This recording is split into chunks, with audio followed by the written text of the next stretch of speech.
Ingat pesan ibu, pakai maskermu, cuci tangan pakai sabun, jangan sampai tertular.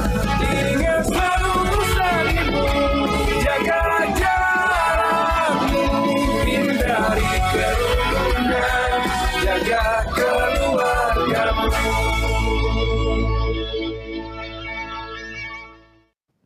Halo pemirsa, bagaimana kabar Anda hari ini? Semoga tetap sehat dan tetap semangat dalam beraktivitas dan selalu disiplin dalam menerapkan protokol kesehatan kapanpun dan dimanapun. Serta jangan lupa untuk mengurangi kegiatan yang bisa berpotensi menimbulkan kerumunan. Senang sekali saya Anastasia Putri seperti biasa kembali menemani Anda dalam dialog bertemakan perkembangan pelaksanaan Pilkada yang disiarkan secara langsung dari Media Center Satuan Tugas Penanganan COVID-19 Geraha BNPB Jakarta. Pemirsa, pemilihan kepala daerah serentak 2020 akan segera dilaksanakan pada tanggal 9 Desember 2020 mendatang yang berlangsung di 270 wilayah. Ini melibatkan 105 juta pemilih, berarti 45% penduduk Indonesia akan berpartisipasi. Pelaksanaan pilkada di tengah seluruh elemen bangsa berjuang untuk berjuang untuk melawan COVID-19 menjadi momentum pendidikan politik bangsa Indonesia. Untuk itu diperlukan komitmen tinggi dari seluruh pihak untuk bersinergi mewujudkan keselarasan antara politik dan kesehatan. Karena itu kini tugas pengawasan pun tidak hanya berhubungan dengan urusan elektoral, tapi juga memastikan agar jalannya tahapan pilkada ini bisa memenuhi protokol kesehatan. Nah, untuk itu bagaimana perkembangan jalannya pelaksanaan pemilihan kepala daerah di tengah wabah COVID-19? Telah hadir di studio, saya perkenalkan ada Bapak Muhammad Afifuddin, STHI, MSI, selaku Komisioner Bawaslu RI, Divisi Pengawasan dan Sosialisasi. Selamat siang Bapak. Siang Mbak Putri. Apa kabar? Alhamdulillah baik. Salam sehat ya Pak. Salam sehat. Dan narasumber kita yang kedua adalah Ketua Bidang Perubahan Perilaku Satgas COVID-19 Dr. Sony Hari B. Harmadi. Selamat siang Pak Sony, apa kabar? Siang Mbak Putri, Alhamdulillah baik. Sehat juga ya, Alhamdulillah. Dan sebelum kita mulai perbincangan, sebagai informasi kondisi di studio telah disanitasi, mikrofon yang kami gunakan juga sudah didisinfeksi dan kami juga senantiasa menjaga jarak. Talkshow ini juga memperhatikan protokol kesehatan dan ditujukan untuk semua kalangan. Untuk itu mari kita menggunakan hand sanitizer terlebih dahulu sebelum memulai diskusi. Silakan Bapak-bapak.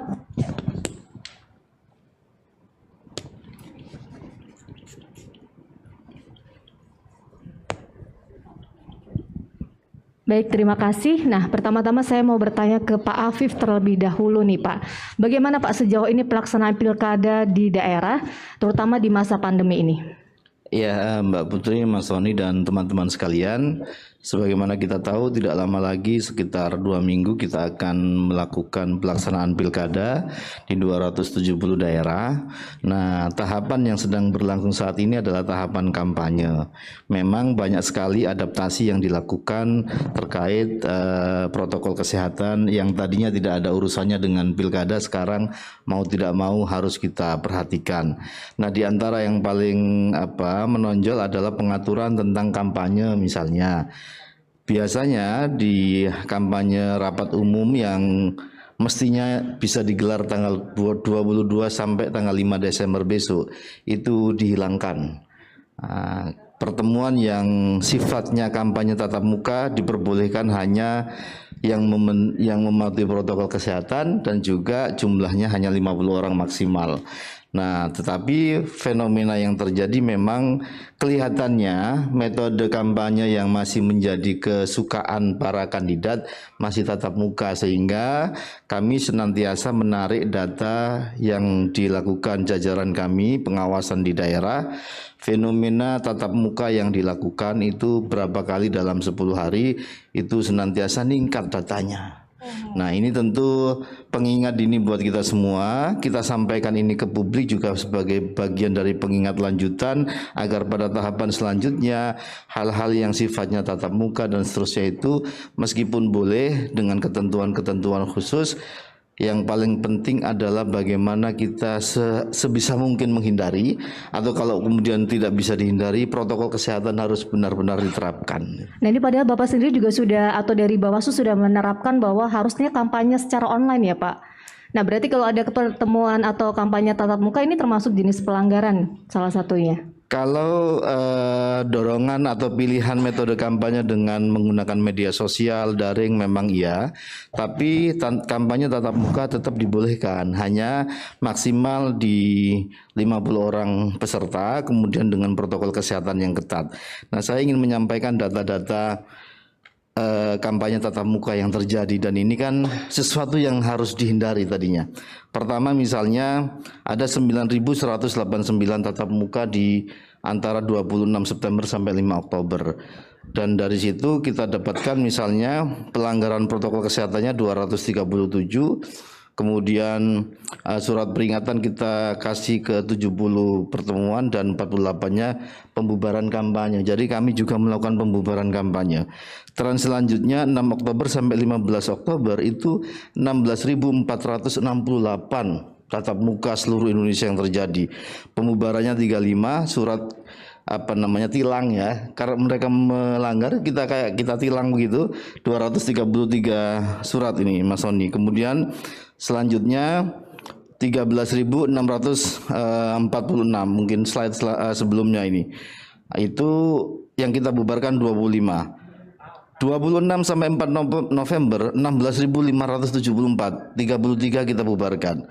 Kemudian tanggal 5 November sampai 14 November kemarin 17.738 tatap muka yang kita bubarkan 17. Kemudian yang terakhir 15 November sampai kemarin 24 November itu 18.025, 39 kita bubarkan, 328 surat tilang kita sampaikan. Apa poin dari ini semua? Ternyata tren untuk melakukan kampanye tatap muka tetap meningkat.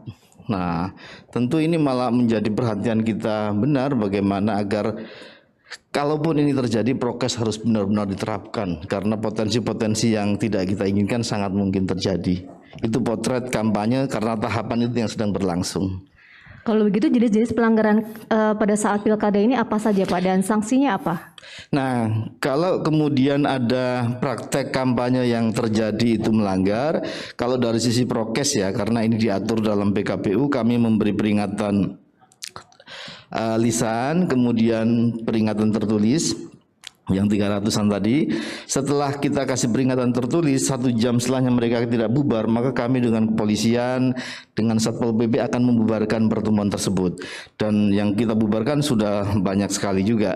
Nah, baru setelah itu kalau ada tindakan lain yang dianggap melanggar peraturan lainnya, itu pihak kepolisian yang akan menindaklanjuti. Jadi kewenangan yang dibebankan ke Bawaslu hanya sebatas pada apa yang diatur oleh PKPU dan Undang-Undang Pilkada. Tapi karena keselamatan ini menjadi tujuan kita semua, maka semua pihak harus benar-benar memperhatikan ini protokol kesehatan dalam setiap tahapan, termasuk nanti ketika hari pemungutan suara di TPS. Nah ini Pak Sony, jadi pertanyaan menarik. Ini masih banyak para kontestan itu lebih suka dengan kampanye terbuka. Lalu bagaimana peran Satgas dalam hal ini mensosialisasikan kampanye yang sehat untuk menuju pemilu yang sehat juga? Ya, makasih Mbak Putri. Jadi ini eskalasinya bisa naik nih, karena tahapan kampanye ini akan sampai tanggal 5 Desember. Ya, dan semakin mendekati hari H, kampanyenya semakin gencar. Kemungkinan pelanggaran semakin tinggi, potensi pelanggarannya. Jadi Bawaslu, Pak Afif dan teman-teman punya PR lebih banyak lagi nih. Biasanya pengawasan pemilu itu tidak melibatkan protokol kesehatan, sekarang tambah kerjaan Bawaslu.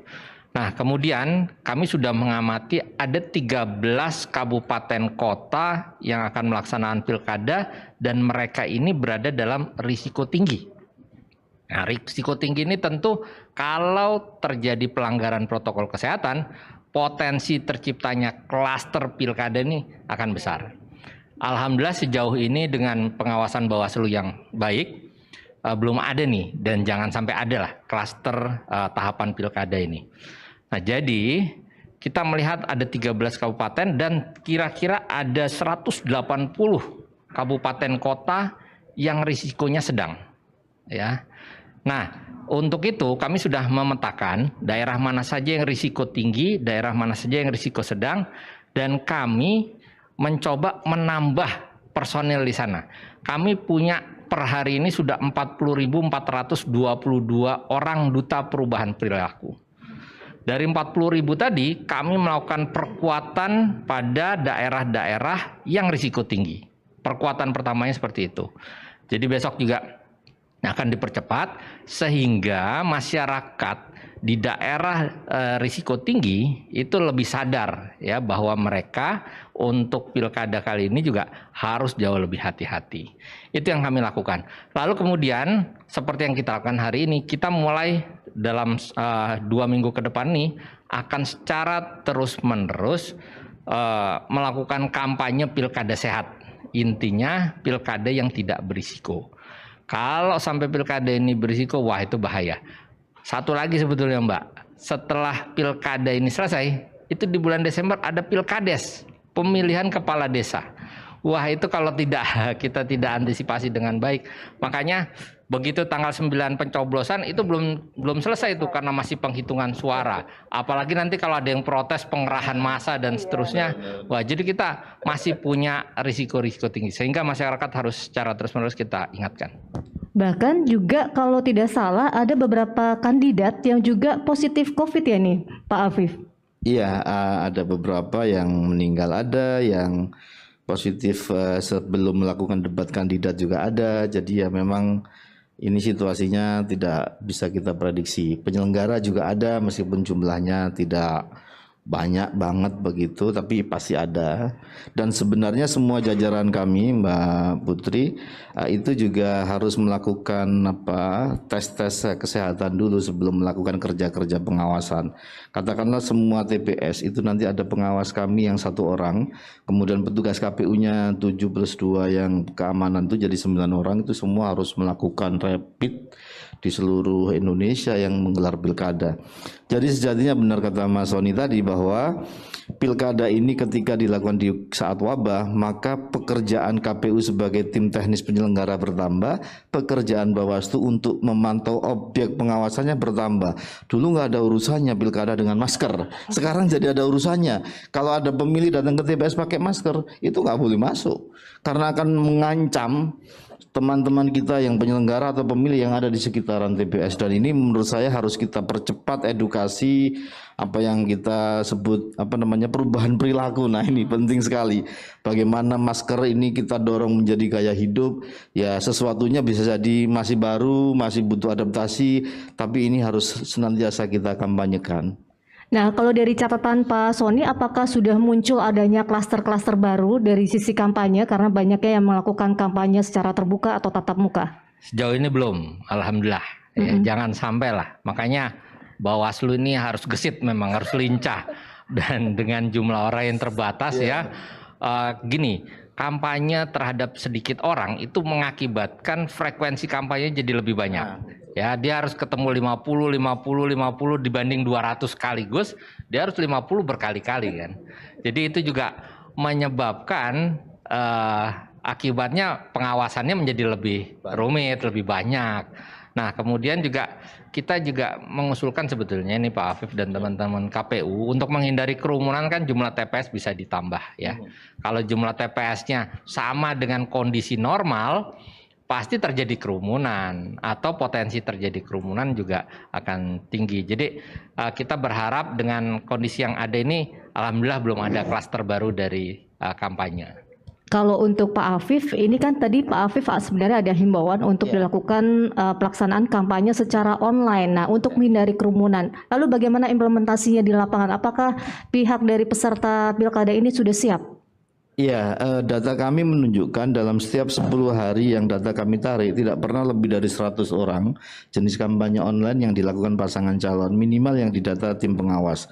Bisa jadi akun-akun yang dilaporkan sebagai akun pribadi maupun akun tim sukses itu kan sampai 5.000 sampai 6.000-an ke KPU, tapi ternyata memang yang dipilih sebagai metode kampanye tidak banyak dengan cara daring.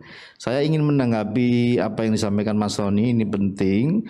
Teman-teman KPU dan kita semua juga sudah menyepakati bahwa meskipun di satu TPS itu bisa ada pemilih atau orang menggunakan hak pilih sampai 800 orang, khusus untuk situasi wabah ini kita maksimalkan, maksimal banget itu 500 pengaturannya. Kemudian bilik ditambah, iya, bahkan ada bilik khusus nantinya bagi orang yang diukur suhunya, kemudian suhunya 37,5, maka dia nggak boleh masuk TPS.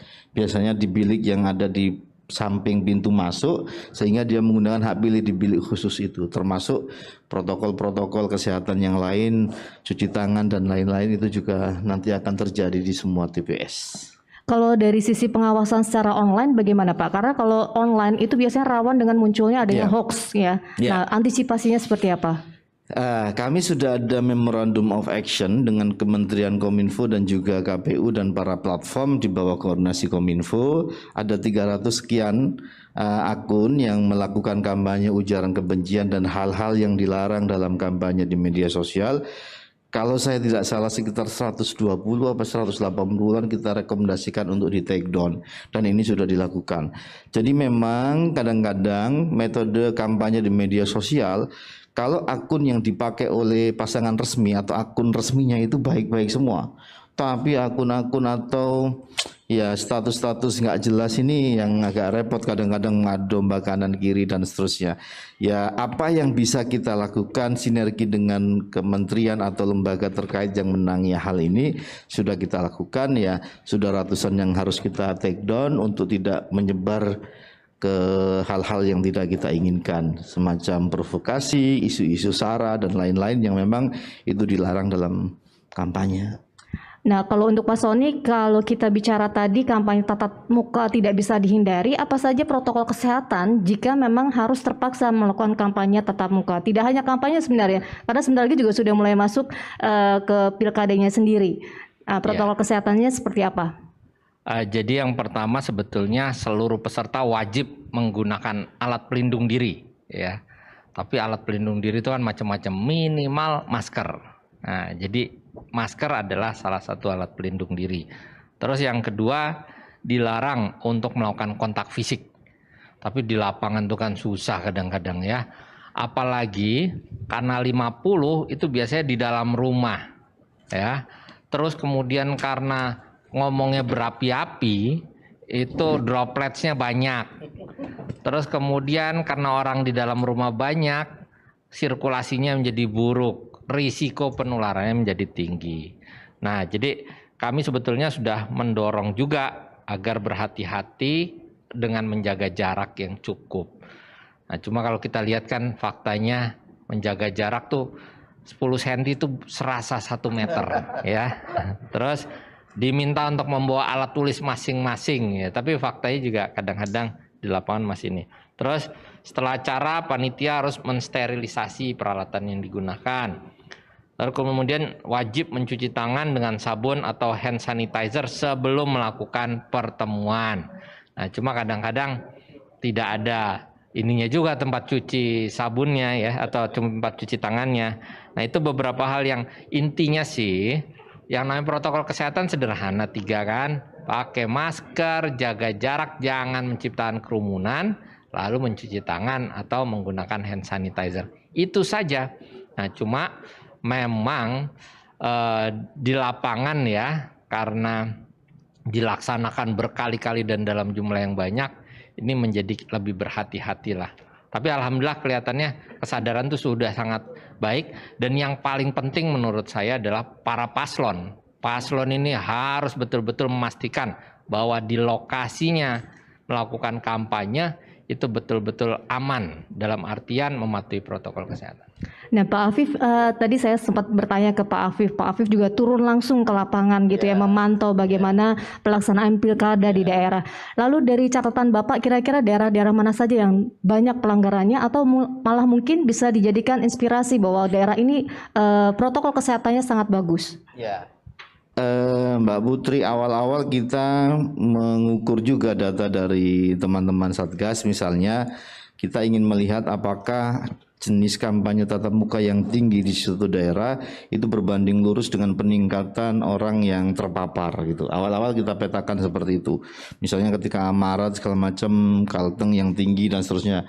Tapi kan data ini kan geser terus. Jadi ya kita akhirnya memposisikan kita posisikan semuanya rawan kecuali dalam konteks COVID ya atau wabah ini, kecuali kemudian kita buktikan dengan hal-hal lain. Sama lah kayak kita semua ini. Akhirnya kewaspadaan itu harus kita posisikan bahwa semua kita berpotensi untuk kena, makanya kita harus hindari semaksimal mungkin cara-caranya. Jadi kami melakukan atau memposisikan semua daerah itu dalam posisi yang sama kewaspadaannya, hanya memang di daerah yang ada pilgubnya itu kita beri perhatian khusus. Kan tidak semuanya, yang pilgub cuma 9 provinsi, selebihnya adalah daerah-daerah kabupaten kota. Nah, ada daerah-daerah kabupaten kota yang meriah memang, karena apakah keramaian calonnya ini kan berbeda-beda kemeriahannya. Misalnya salah satu daerah yang meriah itu kan Solo, Surabaya, Medan. Nah ini kan rame. Nah ini menjadi bagian yang juga kita perhatikan lebih begitu, karena bisa jadi kemeriahan yang disumbang oleh faktor calon itu menimbulkan aktivitas kampanye yang juga lebih meriah daripada tempat-tempat yang lain. Belum lagi juga kita punya tantangan di daerah-daerah, 25 daerah ada pasangan calon tunggal. Itu juga dinamikanya berbeda-beda. Ada gerakan-gerakan masyarakat juga yang katakanlah berkampanye untuk yang lain. Nah ini kan situasi yang berbeda di setiap daerah. Kalau untuk Pak Sony, bagaimana Pak menjalin komunikasi dengan pihak-pihak yang terkait dengan penyelenggaraan pemilu agar pilkada kali ini itu berjalan dengan sesuai dengan protokol kesehatan yang sangat ketat? Ya, kami dengan KPU tentu berkomunikasi, dengan Bawaslu juga dalam berbagai pertemuan juga kami selalu mengingatkan bahwa pilkada ini bukan hanya sukses di dalam penyelenggaraan tetapi aman ya, tidak terjadi penularan COVID-19. Jadi berbeda dengan pemilu kita selama ini jauh lebih berat. Lalu kemudian yang kedua, kami selalu mengingatkan juga jika misalkan ada hal-hal yang pada prakteknya di lapangan masih belum bagus. Nah, tapi juga kami mencoba melihat dari zona risiko. Karena kan kami punya data tentang zona risiko, kami petakan, memang nggak ada hubungannya sebetulnya. Daerah yang merah itu bukan berarti daerah pilkada juga, ya. Daerah yang pilkada bisa juga daerahnya hijau. Jadi nggak ada sih korelasi langsung antara penyelenggaraan pilkada dengan zona risiko. Tetapi pada daerah yang menyelenggarakan pilkada lalu zona risikonya itu tinggi, kami memberikan perhatian khusus. Makanya kami juga mensupport dalam bentuk pengerahan duta perubahan perilaku yang lebih intensif di lapangan. Bentuk konkretnya seperti apa tuh Pak? Ya kalau mereka ini kan gini, duta perubahan perilaku kan bekerja di lapangan nih, ya, door to door. Nah, untuk daerah yang zona risiko tinggi dan melaksanakan pilkada, kami ingatkan lagi, termasuk keamanan mereka atau pemenuhan protokol kesehatan kalau mereka terlibat di dalam kegiatan-kegiatan pilkada. Jadi kita melihat bahwa biasanya yang risiko tinggi itu juga kepatuhannya rendah, biasanya. Jadi kalau berdasarkan data, daerah-daerah yang kepatuhannya rendah terhadap protokol kesehatan itu cenderung dia menjadi zona risiko tinggi karena kasusnya terus kemudian naik. Nah kita kan juga tidak ingin gitu loh, dia karena pilkada, mereka karena pilkada lalu kemudian kasusnya meningkat karena protokol kesehatannya, bukan karena pilkadanya kan sebenarnya, tetapi karena ketidakpatuhan terhadap protokol kesehatan. Nah kita coba dari sekarang sudah mengantisipasi hal tersebut. Ini para duta perubahan perilaku di lapangan loh, door to door tuh, ke pintu-pintu, ke masyarakat, mengingatkan, mengedukasi. Ada nggak salah satunya juga merupakan salah satu paslon nih? Nggak ada, karena nggak boleh nggak boleh terlibat dalam paslon wajib ya. Kalau Duta Perubahan Perilaku kan sukarela, nah kalau paslon wajib mengingatkan. Baik, nah kalau Pak Afif, ini kita bicara soal pemilu, ini juga bicara sesuatu yang rawan terhadap konflik ya. Nah kalau Pak Afif sendiri bagaimana meminimalisir supaya tidak terjadi konflik apalagi pada saat pandemi seperti ini ya? Ya, sebenarnya Bawaslu punya kacamata, alat pandang untuk memetakan kerawanan. Kita punya yang namanya indeks kerawanan pilkada yang datanya diambil dari pelaksanaan pilkada terakhir di daerah tersebut. Nah, khusus situasi wabah ini kita tambah dimensi yang kita ukur, yaitu kerawanan wabahnya. Satu daerah yang tadinya secara tahapan pilkada tidak ada masalah, tidak terlalu banyak yang rawan, tapi karena misalnya banyak warganya terpapar, itu dalam konteks yang lain atau konteks kerawanan lain-lain ya. Ini kan pilkada ini kan satu aktivitas di dalam situasi wabah sebagaimana aktivitas kita yang lain. Nah, bagaimana kemudian aktivitas yang masif rame ini kemudian tidak menjadi apa yang kita sebut klaster baru. Nah, itu yang kita petakan. Nah, sehingga kita sudah punya data-data itu, sehingga intervensi-intervensi khusus terkait misalnya kalau daerahnya merah banget kan kemarin misalnya ada beberapa daerah yang tinggi sekali. Katakanlah Sumatera Barat itu kan sempat tinggi. Kemudian Sulawesi Tengah kalau nggak salah, tapi ini kan data bergeser terus. Nah, itu yang kemudian kita intervensi kebijakannya, bagaimana koordinasi dengan Satgas dan seterusnya, termasuk di banyak provinsi yang pilkada itu koordinasi kita sangat lekat gitu, bagaimana memastikan jajaran kita dan seterusnya. Jadi kalau dibilang secara sederhana, situasi wabah ini di beberapa daerah menambah potensi kerawanan, tetapi dari sisi non elektoral atau non tahapan pilkadanya begitu. Iya. Kalau untuk Pak Sony, kira-kira nanti pada saat pelaksanaan pilkada itu berlangsung, apakah akan ada satgas yang ikut turun untuk ikut mengawasi?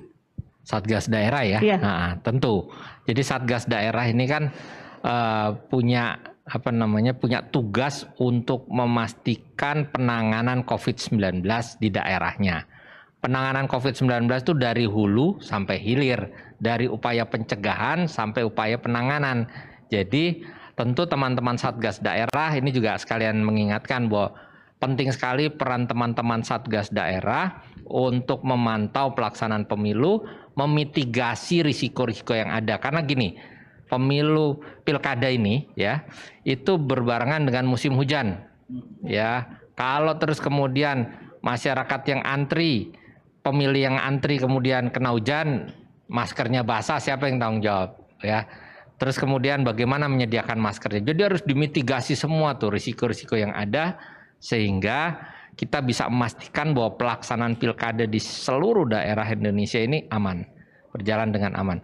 Dan Satgas punya peran penting. Terus kemudian untuk rapid test tadi, ya seluruh petugas. Karena nanti pemilihnya aman, petugasnya juga harus dipastikan aman karena interaksi, kontak langsung kan, walaupun nggak kontak langsung tapi berdekatan. Nah ini kan juga di bawah koordinasi Satgas daerah. Nah pada saat nanti terjadi rekapitulasi suara Pak Afif, itu ada sistem baru seperti yang disebut dengan Sirekap. Nah bagaimana efektivitas dan keamanan dari datanya ini Pak? Sirekap sebagaimana kesepakatan kita di DPR masih menjadi alat bantu. Jadi yang namanya alat bantu tentu ini hanya menjadi sesuatu yang membantu proses saja. Tentu data-data akan kembali kepada hasil yang memang ada di C1 Plano itu. Kalau kita kemudian ada perubahan-perubahan, perbedaan-perbedaan. Bagaimanapun ini adaptasi terhadap kemajuan teknologi ya, tetapi pengaturan dan lain-lain harus juga semakin dikokohkan. Kenapa? Karena pilkada ini adalah perlombaan yang semuanya berebut juara umum kan, juara satu, nggak butuh runner up nih. Kalah satu suara sama 1000 sama aja, kalah ya kalah gitu. Jadi kita harus mengantisipasi agar kepuasan orang dengan kepastian tadi, memastikan pilkadanya sehat, memastikan pilkada prosesnya juga sehat, warganya sehat, pemilihnya sehat, penyelenggaranya sehat, tidak ada kecurangan, berarti juga sehat pilkadanya, hasilnya juga sehat. Begitu. Nah hasilnya juga sehat nih. Ini kira-kira bisa menjamin nggak nih Pak Sony bahwa tidak akan ada muncul kasus positif setelah adanya pilkada? Kalau protokol kesehatannya disiplin, jamin. Aktivitas apapun, Kalau protokol kesehatan yang nggak dilaksanakan, pasti risiko penularannya tinggi. Aktivitas apapun, mau pilkada, mau tanpa pilkada ya, aktivitas kerja, aktivitas ekonomi, dan seterusnya. Jadi kita harus sadar bahwa pilkada kali ini berbeda. Banyak negara telah berhasil menyelenggarakan pemilu selama masa pandemi ini. Dan mereka tidak menunda pemilunya. Karena apa? Mereka tidak ingin terjadi kekosongan kepemimpinan. Karena berdampak terhadap pengambilan keputusan untuk penanganan pandemi ini juga gitu loh. Jadi pemerintah juga sudah memiliki berbagai pertimbangan tentunya. Oleh karenanya sekali lagi kepatuhan terhadap protokol kesehatan sangat amat penting untuk mensukseskan pilkada kali ini. Baik, itu tadi pesan dari Pak Sony, dan terakhir pesan dari Pak Afif, kira-kira apa nih himbauan dan teguran bagi peserta pilkada, karena tadi disebutkan masih banyak catatan merah terutama dalam hal pelanggaran protokol kesehatan. Ya, saya kira tanggung jawab untuk menjaga pilkada kita sehat tidak hanya bisa dibebankan ke penyelenggara atau Satgas Covid. Semua harus bertanggung jawab. Misalnya pertemuan tatap muka yang lebih dari 50, kalau calonnya tahu kan bisa ditahan, dicegah. Termasuk pemilih menggunakan masker dan lain-lain. Pemilih, penyelenggara, dan juga pengawas serta peserta itu punya peran yang penting untuk menjaga agar pilkada kita sehat, pilkada kita berkualitas. Baik, terima kasih atas sharingnya. Sama-sama. Dan saatnya kita tiba di penghujung acara. Semoga bincang-bincang kita hari ini bermanfaat untuk kita semua. Jangan lupa pemirsa untuk selalu memakai masker, menjaga jarak dan menghindari kerumunan, mencuci tangan dan juga memakai sabun dengan air yang mengalir. Ingat pesan dari Ketua Satgas Penanganan COVID-19 Bapak Doni Monardo. Apa yang kita lakukan agar disiplin dan patuh memakai masker, menjaga jarak dan menghindari kerumunan, serta mencuci tangan belum sebanding dengan beratnya perjuangan para dokter dan tenaga kesehatan yang merawat pasien di rumah sakit. Mereka yang mengabaikan protokol kesehatan sehingga menimbulkan korban jiwa, bukan hanya dimintai pertanggungjawaban di dunia tetapi juga di akhirat. Saya akhiri talkshow kita kali ini. Saya Anastasia Putri bersama tim yang bertugas dan para pembicara undur diri. Selamat siang dan sampai jumpa.